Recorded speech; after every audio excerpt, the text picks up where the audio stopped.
Hello, welcome to Where Are We Wednesday. I'm Jorie Walters. We are here at the museum. We are going to tour what we call the Lillie Gallery. And in this gallery, we're going to see a collection from the Lillie family, who is a prominent family in the area. We're also going to talk about the three governors that are from Kankakee. And we're going to talk about Radeke Brewery in this edition of Where Are We Wednesday.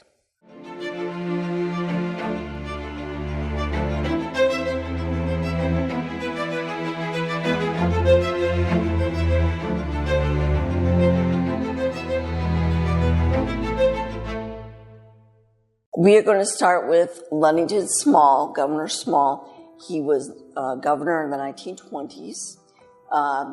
He lived in this home, his childhood home. And then he also lived over on Station Street. House is long gone. He was the Good Roads governor. He made driving workable during the 1920s. He was the first to top the mud roads with blacktop to get the roads smooth for driving all over the state of Illinois. We have his desk that he used in Springfield, and we have letters and stationery from him, and we have a little bit of information on him and a photograph. We have a lot of information on his governorship in our collection. He had a little bit of difficulty because he was under indictment before he became governor. He was acquitted and then had a little trouble when he was governor. Also, before he was governor, he did all kinds of activities leading up to that. He was interested in agriculture as a kid. His father was a horticulturist. He loved agriculture. He was responsible for the first fair, the fairgrounds north of Kankakee. He also was agricultural secretary before he became governor. He was all on different boards dealing with agriculture. He also owned a lot of farmland. He bred cattle and was interested in livestock. He was also responsible for a lot of the development. In fact, almost all of the development on this side of Kankakee, the west side. We have a map in our collection that shows the area before, like where the grocery store is on Route 17. Before Route 17 was there, Court Street, before that was all developed, when the streets were becoming more developed. And the street names, a lot of them are named after family members in the Small family. The next governor in succession was Governor Samuel Shapiro. In 1968, you might recognize the name Shapiro for Shapiro Developmental Center. It was called a Kankakee State Hospital. And then the clientele changed to developmentally handicapped people.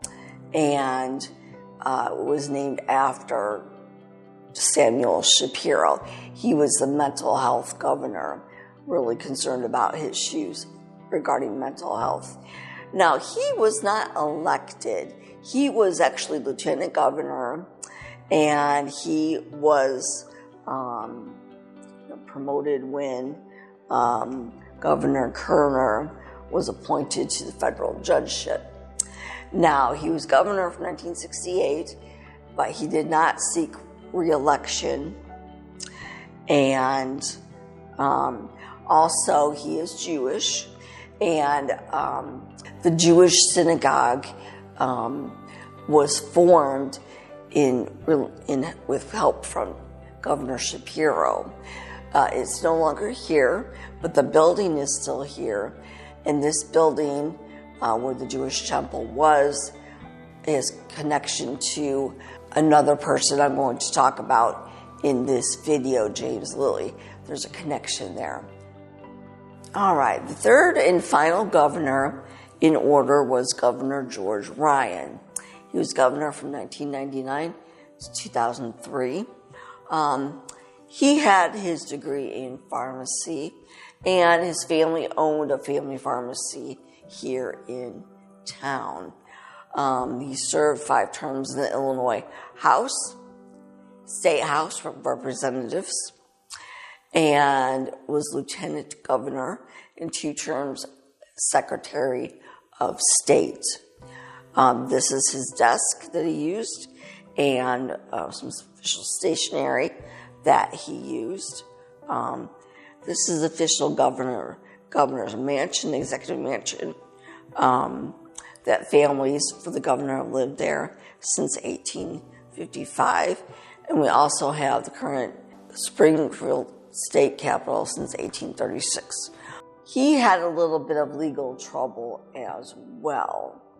He was convicted of corruption charges in 2006, but he was released from prison just a few years ago. And he still lives and his family still lives in the area. So that wraps up for the 3 governors for Illinois, for Kankakee.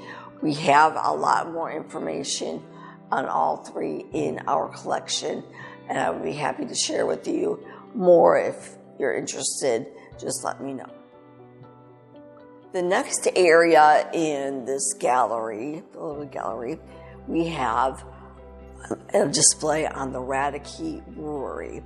Now, Kankakee did have several small breweries back in the day, mostly German-run, German immigrants coming. Their brewery, I can tell you, is on River Street. If you know where the hot dog stand is, there is a very tall building next to it, and then a house next to that has recently been taken down. That area right there, that's where Radeke Brewery was. In the winter time, they did a massive ice business because they were right on the river, loading up. We have pictures of that as well, loading up ice into the factory off of the Kankakee River. Now, they were in business for quite a long time until Prohibition in 1919. Now, it is said that they're supposed to do like what was called near beer and just other drinks like water, drinks that were non-alcoholic beverages. And it is said that Al Capone possibly had his hands in the Radeke Brewery during Prohibition. There is no specific concrete evidence of this. I think knowing Al Capone, it's likely he might be true. During Prohibition, they didn't close, but after Prohibition, they didn't really get the business back that they had before, and they were closed in 1936.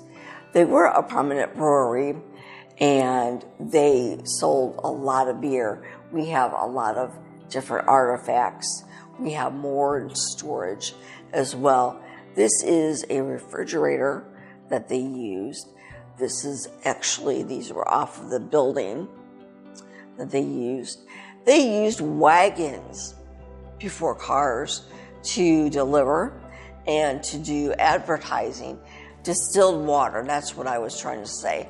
Not just any water, but distilled water that they produced. And we have all kinds of signs for the Radeke Brewery and all kinds of bottles from them.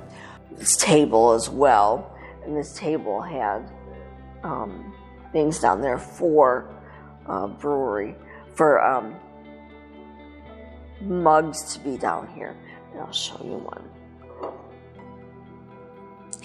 And I think maybe like when they're playing poker, they could sit at the table or play cards and just kneel down and get their drink.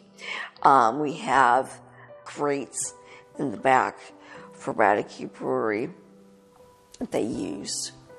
We definitely do have a lot of information on Radeke, on the brewery, on their operations, and if anybody would like more information on this brewery or any of the other smaller breweries that we have,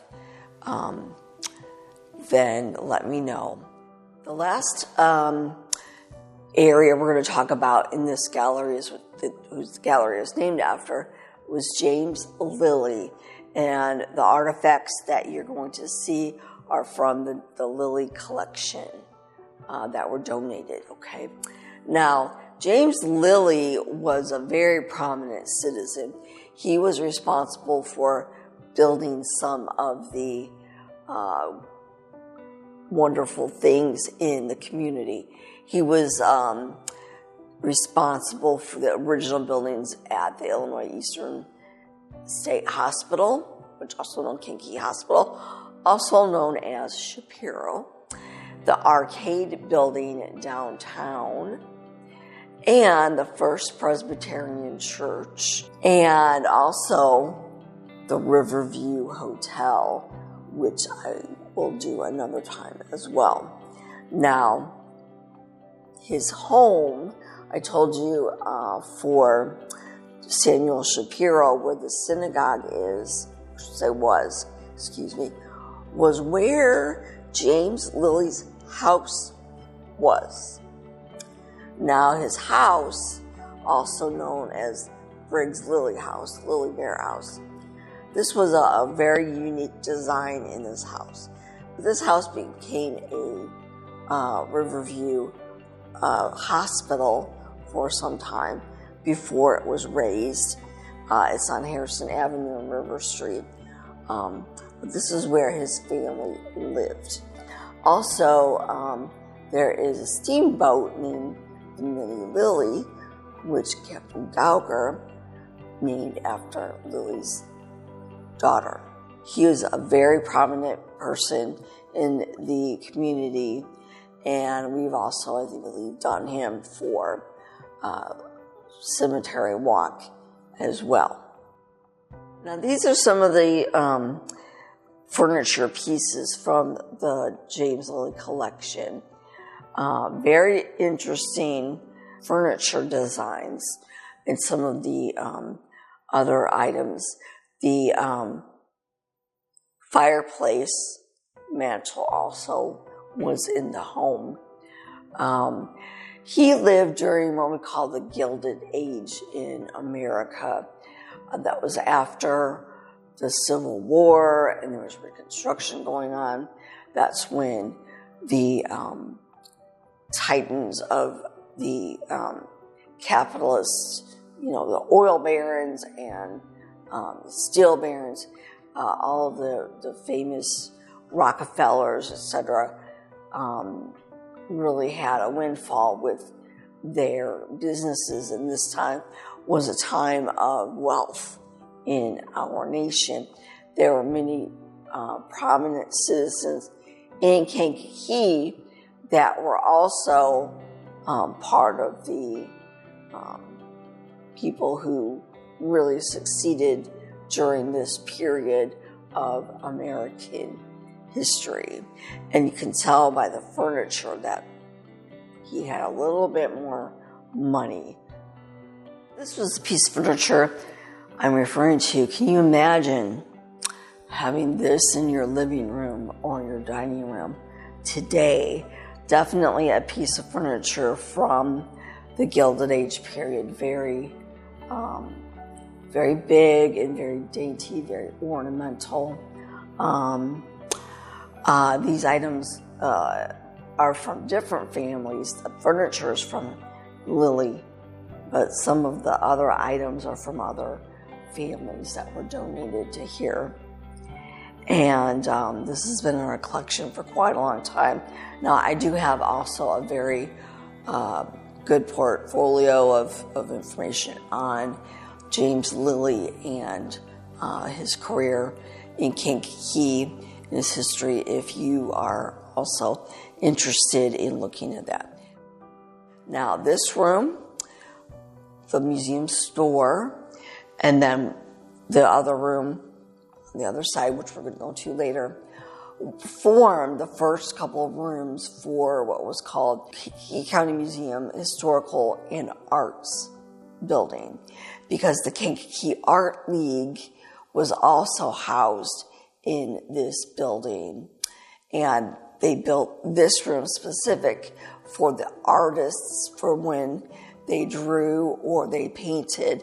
They could have as much natural light in this room as possible. So if anyone's wondering about the architecture of this particular room, that is it, because we were originally for the Art League, and this was their setup for the room.